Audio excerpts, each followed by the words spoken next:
Okay na. So dito tayo sa add change mobile number. Ayun. So i-agree lang natin. Ayun. So your mobile, do you want to upgrade your mobile number? So i-update natin to guys. So i-yes lang natin. Tapos nakasabi dito, sabi dito, please enter your mobile number. Example. So ngayon, ito yung ano na, papalitan na natin yung number natin. So ako papalitan ko ng yun number ko. 6547.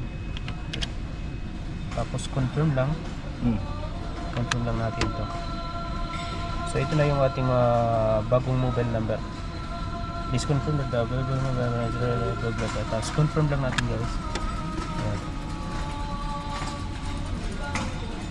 The customer change mobile has been noted. So okay na ngayon.